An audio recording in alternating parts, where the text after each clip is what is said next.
एक के बाद एक खबर आ रही है। कल इमाद वसीम ने रिटायरमेंट का ऐलान किया और आज उन्हीं के साथ कमबैक करने वाले मोहम्मद आमिर ने इंटरनेशनल क्रिकेट से एक बार फिर रिटायरमेंट का ऐलान कर दिया। टाइमिंग बड़ी इंपॉर्टेंट है, दोनों ने रिटायरमेंट साथ ही वापस ली थी और उसके बाद आमिर ने आज एक बार फिर मोहम्मद इमाद वसीम के थोड़ी देर बाद, मतलब एक दिन गुजरा है, अभी चंद घंटे गुजरे थे कि इमाद वसीम रिटायर हुए थे, मोहम्मद आमिर ने भी रिटायरमेंट का ऐलान कर दिया। मोहम्मद आमिर पाकिस्तान के बड़े शानदार बॉलर थे, लेफ्ट आर्म पेसर थे। बहुत सारे तनाज़ात में भी मोहम्मद आमिर शामिल रहे, जिसमें स्पॉट फिक्सिंग का तनाज़ा था। उसके बाद पाकिस्तान टीम की वापसी में उनका बड़ा कलीदी किरदार था। पाकिस्तान टीम में 2017 की चैंपियंस ट्रॉफी में मोहम्मद आमिर ने वो जो 2 विकेट्स लिए थे, उनका बड़ा कलीदी किरदार था। और लेकिन आज एक बार फिर मोहम्मद आमिर ने रिटायरमेंट का ऐलान कर दिया, ठीक उस वक्त जब चैंपियंस ट्रॉफी 2025 हमारे सर पे है। और आमिर से वादे वईद क्या किए गए थे, क्या कुछ उनको कहा गया था जब उनको वापस लाया गया था, इस हवाले से बात करेंगे। फिर आगे जाके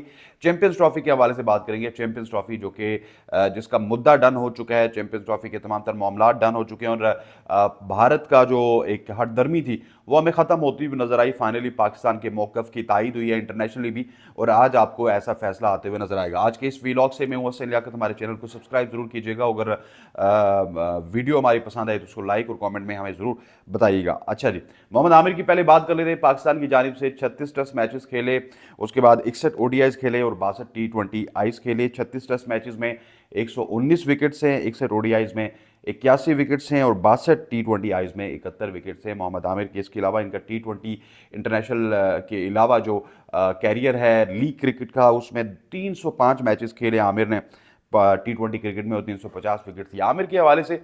देखिए, आमिर ने कुछ गलत फैसले अपने साथ खुद भी किए और कुछ जगह पे पाकिस्तान क्रिकेट बोर्ड के कहने पे भी वो गलत फैसले करते हुए नजर आए। पहले तो जब उनको टेस्ट क्रिकेट से बाहर करने के लिए बात की गई, उन्होंने कहा जी कि मुझे टेस्ट क्रिकेट से बाहर करें, उन्होंने खुद बात की, तो उनको जब टेस्ट क्रिकेट की प्रायोरिटी से नहीं निकाला गया, उन्होंने रिटायरमेंट ऐलान किया। उस वक्त बहुत ही प्री मेच्योर रिटायरमेंट थी। अगर आमिर उस वक्त रिटायरमेंट का ऐलान ना करते और पाकिस्तान क्रिकेट बोर्ड उनके साथ बैठता, तो ये जो फिगर्स अभी मैंने आपको बताए हैं कि आमिर ने इतने मैचेस खेले पाकिस्तान के लिए, इतने मैचेस खेले, आमिर इससे बहुत बड़े बॉलर थे और आमिर पाकिस्तान को बहुत अच्छे लंबे अरसे तक सर्व कर सकते थे, अभी भी सर्व कर सकते थे। लेकिन मसला ये था कि शायद आमिर ने भी अपनी प्रायोरिटीज़ को बदला है। उन्होंने कहा ठीक है, पाकिस्तान की जानिब से बहुत कुछ खेल चुका, अब मैंने इंटरनेशनल लीग्स खेलनी है, अब मैंने पैसा कमाना है। और इसी तरह से कुछ वाक़यात इमाद वसीम के साथ भी हुए। जब पूरी टीम उनके खिलाफ थी तो इमाद वसीम ने किस तरह से टीम से किनारा कशी इख्तियार की और उन्होंने जो लीग क्रिकेट थी उसके ऊपर फोकस किया। लेकिन उसके बाद वहाब रियाज ने इन दोनों को वापस बुलाया था। इन दोनों को वापस बुलाते हुए चैंपियंस ट्रॉफी 2025 तक के वादे वईद किए थे। लेकिन जब एक दफ़ा 2024 के वर्ल्ड कप का डिबैकल हुआ, उसके बाद मोहम्मद आमिर हमारी प्रायोरिटीज़ में नहीं थे, इमाद वसीम हमारी प्रायोरिटीज़ में नहीं थे। और ये बड़ा अनफॉर्चुनेट है, ये पाकिस्तान में होता है। पूरी दुनिया में आपको किसी भी जगह पे इस तरह के इर्रेशनल डिसीजन नज़र नहीं आते, जहाँ पे आपने रिटायरमेंट का ऐलान वापस करवाते हैं आप प्लेयर से, और उसके बाद जब उनको लाते हैं उनसे परफॉर्म नहीं होता तो एक बार फिर उनको भूल जाते हैं। और यही हुआ है मोहम्मद आमिर और इमाद वसीम के केस में। और इसी वजह से शायद उन्होंने अब ये सोचा है कि वो रिटायरमेंट का ऐलान करें, क्योंकि एक तो बड़ा अनफॉर्चुनेट ये है कि मोहम्मद आमिर और इमाद वसीम पिछले काफ़ी लंबे अरसे से आपकी डोमेस्टिक क्रिकेट को प्रायोरिटाइज नहीं कर रहे थे। सो डोमेस्टिक क्रिकेट अगर आप नहीं खेलते, आप सिर्फ लीग क्रिकेट खेलते हैं, तो लीग की बुनियाद पे आप प्लेयर्स को सिलेक्ट नहीं करते। यहाँ पे जो मोहम्मद हफीज़ का पॉइंट ऑफ व्यू था, मैं ये समझता हूँ कि वो पॉइंट ऑफ व्यू अब उसमें दमखम नज़र आ रहा है कि जो प्लेयर्स अगर लीग को प्रायोरिटाइज करते हैं, डोमेस्टिक क्रिकेट को प्रायोरिटाइज नहीं करते, तो उनको आपको इंटरनेशनल के लिए कंसीडर नहीं करना चाहिए। खैर, मोहम्मद आमिर के लिए wish you good luck. Amir Imad Wasim, एक अच्छा कैरियर आपका रहा। स्पॉट फिक्सिंग अगर मोहम्मद आमिर ना करते तो मेरा ख्याल है कि पाकिस्तान के दूसरे वसीम अकरम होते मोहम्मद आमिर। लेकिन अनफॉर्चुनेटली वो जो इवेंट था उसमें उनको 5 साल की पाबंदी का सामना करना पड़ा, और उसके बाद आप देखिए कि मोहम्मद आमिर का जो इंटरनेशनल कैरियर है, ये कल अगर आज से 5-10 साल बाद कोई बच्चा देखेगा तो वो कभी भी इससे कैरियर से मुतमईन नहीं होगा। वो कहेगा कि अगर इतने बड़े बॉलर थे तो इंटरनेशनली इन्होंने इतना ज़्यादा मुल्क को सर्व क्यों नहीं किया। क्योंकि अभी तक जिस भी प्लेयर की, जिस भी लेजेंड की अगर बात करेंगे तो उसके जो स्टैट्स हैं, इंटरनेशनल स्टैट्स, वो बड़े माने रखते हैं। अब अगर बात करें चैंपियंस ट्रॉफी की, चैंपियंस ट्रॉफी का मुद्दा हल होने के बिल्कुल करीब है। चैंपियंस ट्रॉफी 2025 जो कि अभी तक हवाओं फिजाओं में घूम रही है। आज खबर यह है कि आईसीसी की वर्चुअल मीटिंग होगी। उस वर्चुअल मीटिंग में जय शाह साहब जो कि इस वक्त ऑस्ट्रेलिया में मौजूद है वो भी शरीक होंगे, मोहसिन नकवी साहब उस वर्चुअल मीटिंग में शरीक होंगे, और भी बोर्ड्स के काफ़ी ज़्यादा एहलकार वर्चुअल मीटिंग में शरीक होंगे। और जो पाकिस्तान का मामला था कि अगर आप यहाँ पे फाइनल और सेमीफाइनल खेलने नहीं आते तो हम भी इंडिया में सेमीफाइनल और फाइनल खेलने भी नहीं आएंगे, हम तमाम तर जो गेम्स हैं वो अपनी हाइब्रिड मॉडल पे खेलेंगे। और शायद इंडियन गवर्नमेंट की अप्रूवल के बाद अब भारत का जो क्रिकेट बोर्ड है, BCCI board of cricket control India, उससे भी ये फैसला किया ठीक है जी, आप भी नहीं आते हम भी नहीं आएंगे।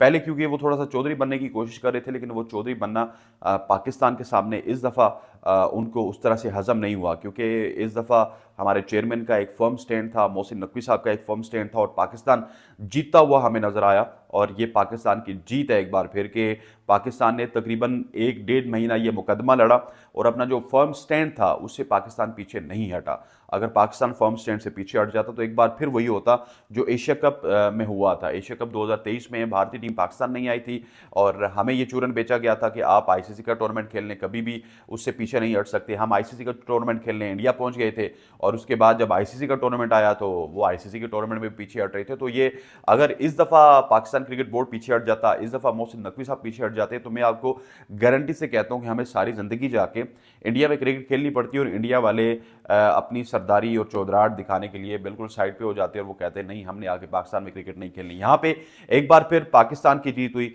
पाकिस्तान के जो चेयरमैन पीसीबी हैं उनकी जीत हुई, पाकिस्तान के मीडिया की जीत हुई। और ये जो एक्सेप्ट हो रहा है हाइब्रिड मॉडल, फ्यूचर मॉडल 2027 तक, ये अब वो उन तमाम तर खबरों की तरदीद कर रहा है जो सरहद के उस पार से विक्रांत गुप्ता एंड कंपनी और राहुल और ये तमाम तर लोग आपको खबरें बताते रहे कि ये हो जाएगा, वो हो जाएगा, दिस हो जाएगा, डैट हो जाएगा। हमने आंखें दिखा दी, भारत के साथ ये होगा, भारत का इतना फाइनेंशियल कंट्रीब्यूशन है, भारत के अलावा तो कुछ सोच नहीं सकता।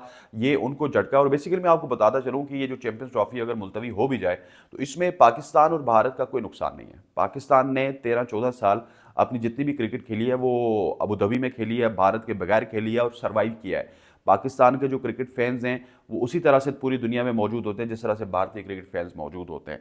और जब हम ऑस्ट्रेलिया का टूर करते हैं, साउथ अफ्रीका का करते हैं, कल आपने देख लिया मैच आ गया लेकिन ग्राउंड में आई थिंक सो 50% पाकिस्तानी बैठे हुए थे। इसी तरह से इंडियन फैंस का भी होता है, लेकिन ये पूरी दुनिया को नुकसान था। पूरी दुनिया से मुराद मेरा ऑस्ट्रेलिया है, इंग्लैंड है, न्यूजीलैंड है, जहाँ पे क्रिकेट एक ऐसी स्पोर्ट्स है कि जब आप वर्ल्ड कप जीत के जाते हैं, पैट कमिंस इतने बड़े ग्राउंड में 1.5 लाख का क्राउड था अहमदाबाद में और वो अपनी ट्रॉली खुद जो है वो घसीट रहे होते हैं, तो उनको सबसे बड़ा नुकसान था पाकिस्तान इंडिया गेम ना होने का, फिर चैंपियंस ट्रॉफी में किसी एक स्टेक होल्डर के ना होने का, चाहे वो इंडिया हो चाहे वो पाकिस्तान हो। तो ये प्रेशर जो इंटरनेशनली आया, पाकिस्तान पे भी आया, इंडिया पे भी आया, और जो सैनिटी प्रिवेल कर रही थी वही फैसला आज अभी आपको थोड़ी देर में होते हुए नजर आएगा। और फाइनली चैंपियंस ट्रॉफी का मुद्दा भी हल होगा और 2026 T20 का भी मुद्दा हल होगा और पाकिस्तान ना इंडिया जाएगा और ना इंडिया पाकिस्तान आएगा, और यही पाकिस्तान की जीत है। That's all from my side. अस्सलाम वालेकुम।